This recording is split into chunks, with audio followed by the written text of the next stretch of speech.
یو بادشاہ ډېر ناپوه وزیرانو ورته وویل چې دا ته څه کې کومه خبره چې کې دا ملک شرمې او بس ګډې وډې ویل نو څه وکړم وزیرانو ورته ویل چې داسې به وکړو چې د بادشاهانو مخکې خو تا ته موږ نشو ویلی چې دا خبره ته غلطه کې خو داسې به وکړو چې ستا د خپې پورې به یو تار وتړو او تار به داسې پټ پټ بوزو موږ ځان سره به کېږو خو چې ته بادشاهانو سره خبره کې او کم ځای غلطېدې نو موږ به تار راکاږو نو ته پوهېږه خبره په بله اړه وه ویل ډېره ښه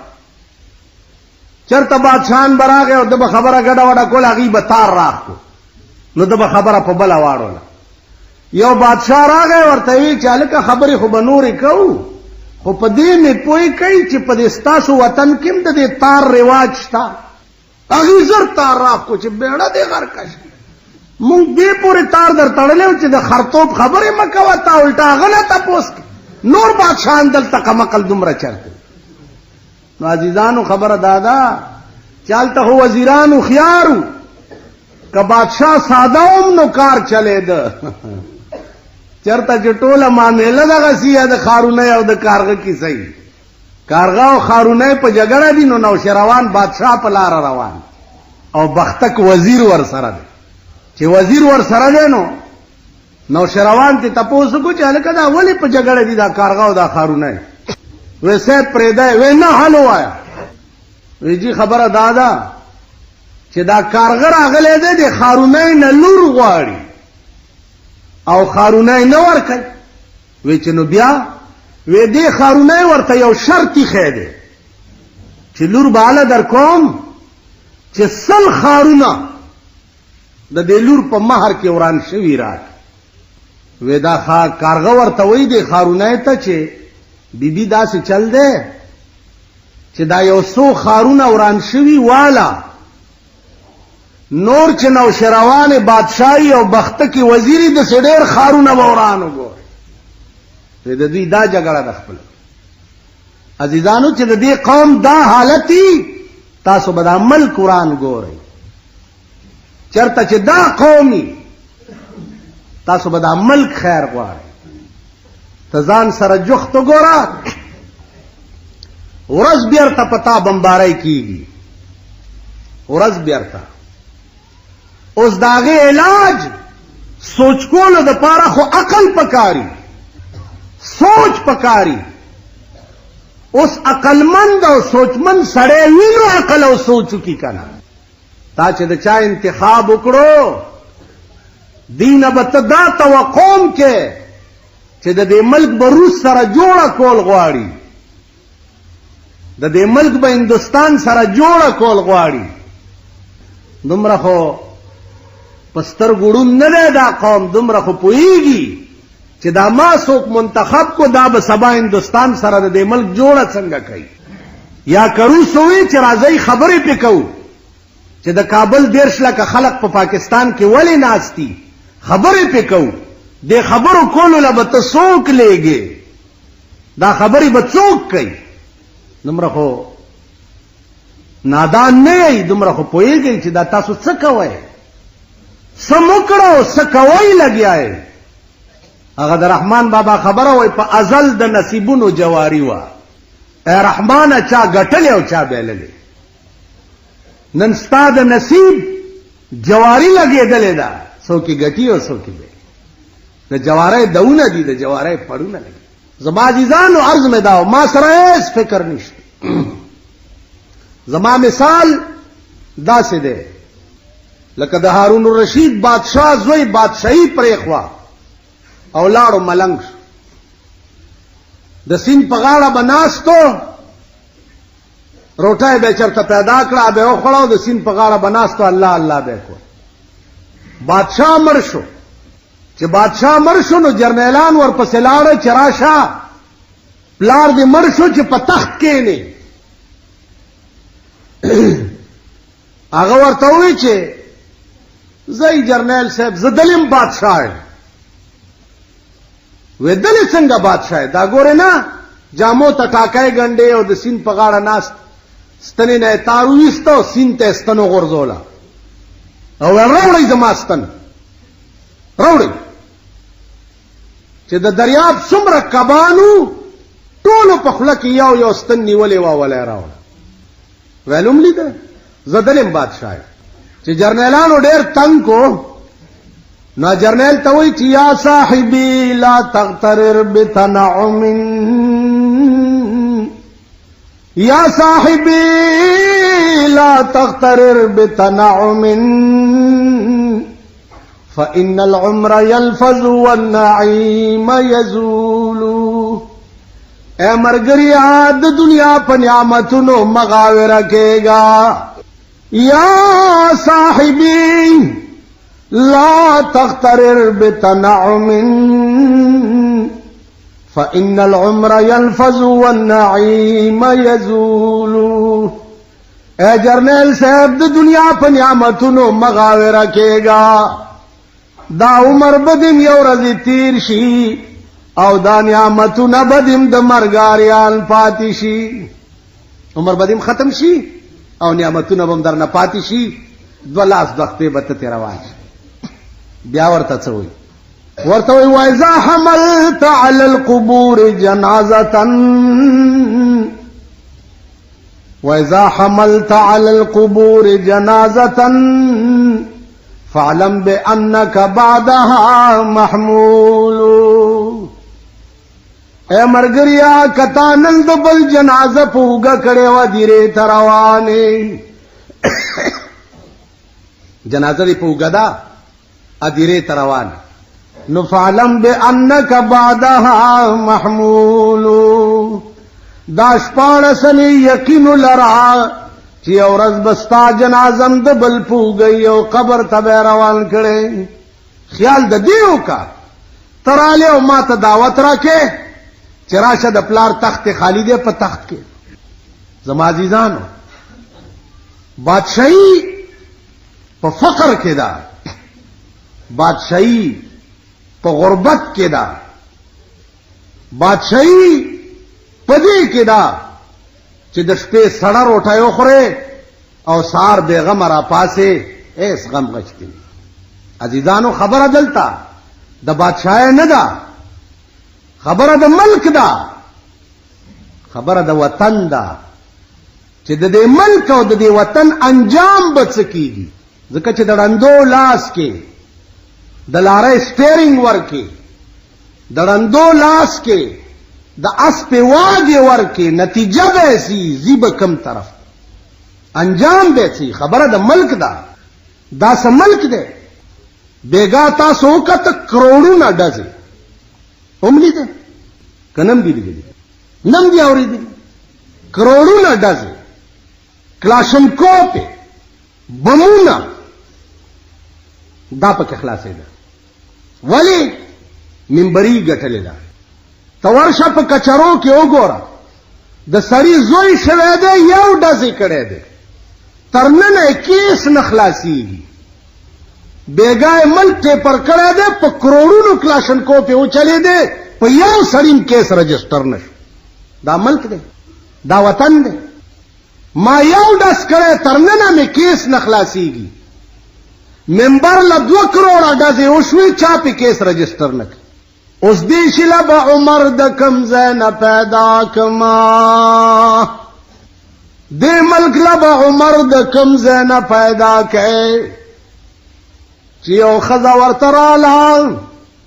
ماشومې په غېږ کې دی وی عمره دا قرآن یوازې مونږ د پاره دی که تا د پاره هم دی ورته وی بیبي قرآن هغه قانون دی چې په دې کې د امیر او د غریب فرق نشته د امیر او د غریب فرق نشته نن امیر چې په پاکستان کې هر څه کوي آزاد دی غریب کټتو کو هغه د پاره ارڅ دی بیا خو الحمدلله په دې غریبانو د خدای نور امر ټټنګ نور لوی چینجه په دې غریبو کې دا غریب خدای پیژندلی چې دا خزي سوټي تک دا مېندې پردي لوخي وینځي دا مېندې چې د پردی جامې وینځي او دا ډنګي راوړې دی ډمګي دې ډمګي ځان نه څه جوړ کړي دا خدای پیژندلې قوم هلکه خدای ظالم دی وای خدای ظالم دی خدای ته پته وکنه چې تعالی میګیا که وزر درکم ته خود خلکو سترګې خوري تاسو خدای پیژندلې قوم دا غریبان دا د شنو چایو غله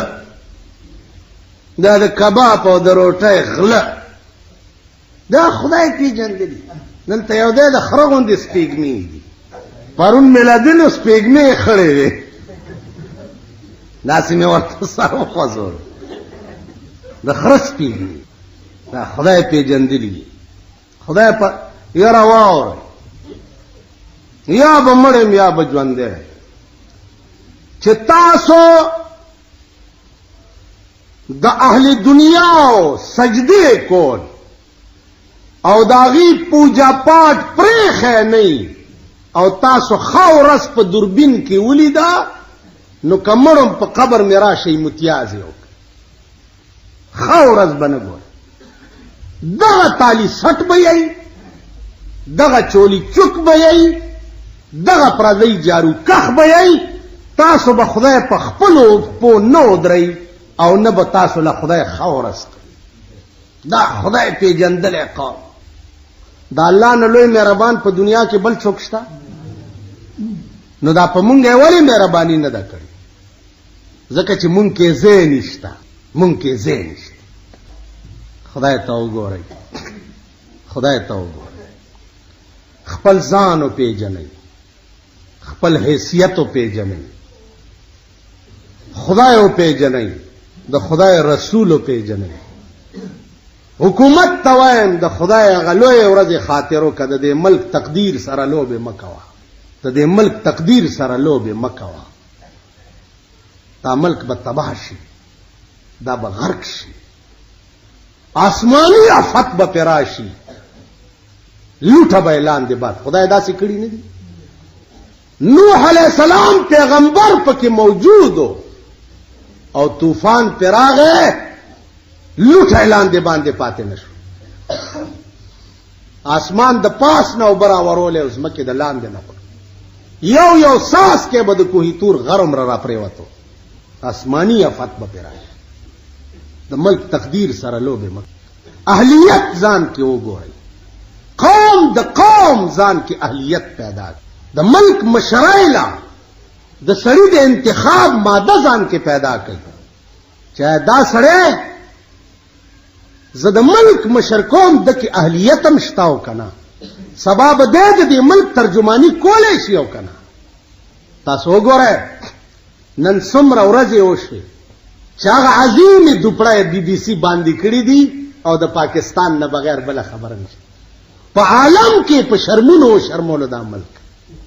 په دنیا کې تاسو څه خبرې تاسو خو د میان ورونی تلاو کې چې کوم ځای ګرځي دغه ځای وینئ بارم نظر نه لګي نن ستا ملک په دنیا کې شرمېدلی ملک او د چا د لاسه زمونږ د لاسه زمونږ د لاسه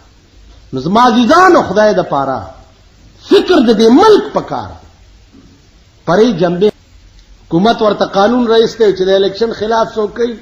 3 کاله قید کوي او پلانې څوک کوي دومره کاله قید ما ورته وی د الیکشن خلاف څوک نه کوي خو الیکشن هغه قوم ته کوي چې شعور خو پکې وي کنه دا قوم د الیکشن قابل نه دی دا قوم د دې قابل نه دی پرون تاسو وګورئ د دې قوم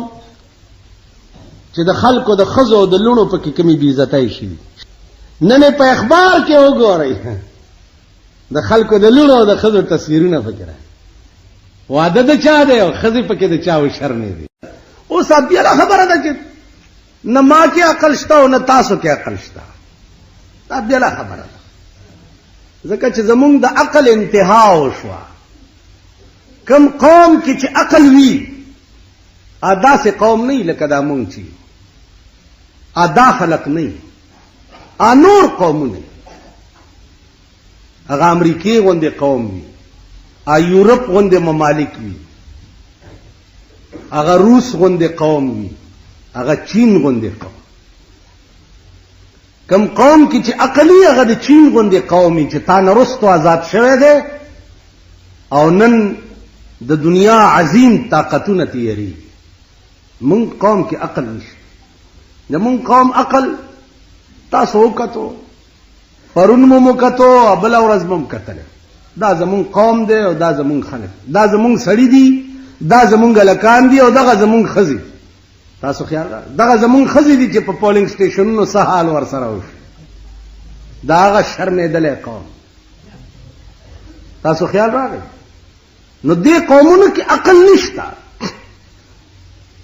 دا دغه خلق دی چې دا تاسو ولیده. نن د ملک تقدیر دا نن دې قوم د چا په لاس کې ورکړه. په دې هم چېرې سوچ کړی یا په دې پوهېږئ تاسو چې نن د ملک تقدیر تاسو د چا په لاس کې ورکو؟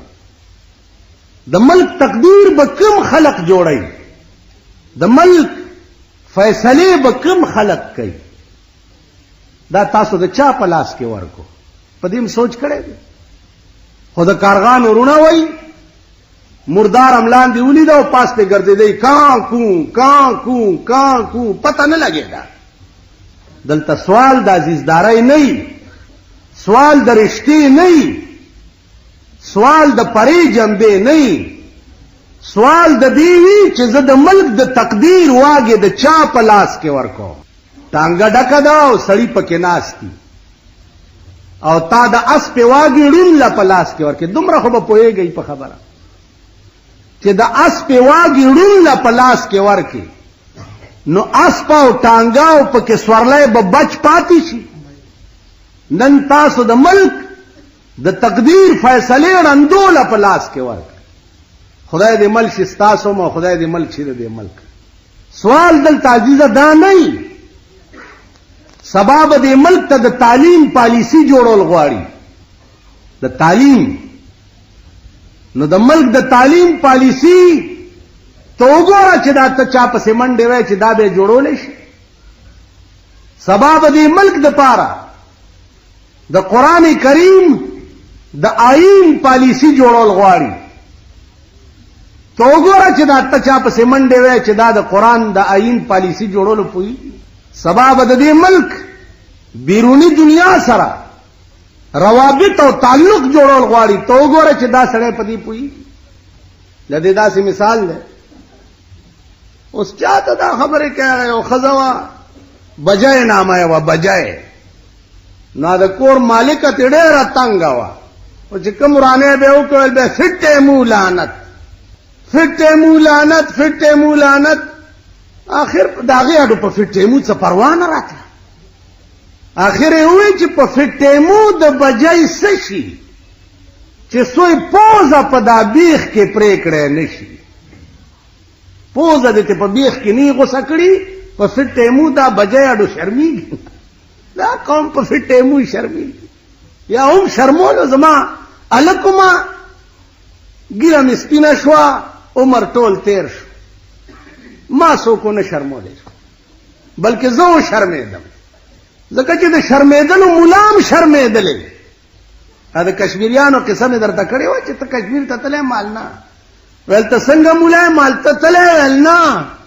نو مال د بې غیرت قوم امام چرته غیرتي کېدی شي؟ وی چې نه مال بس خبره خلاصه. وی څنګه ته یې داسې زه یم. نو عزیزانو زمونږ د شرمېدو پکې یقیني دي دا خلق نه شرمېږي. نو عرض مې دا و چې نن د ملک د تقدیر واګې د چا په لاس کې راغلی؟ د دې قوم د لاس.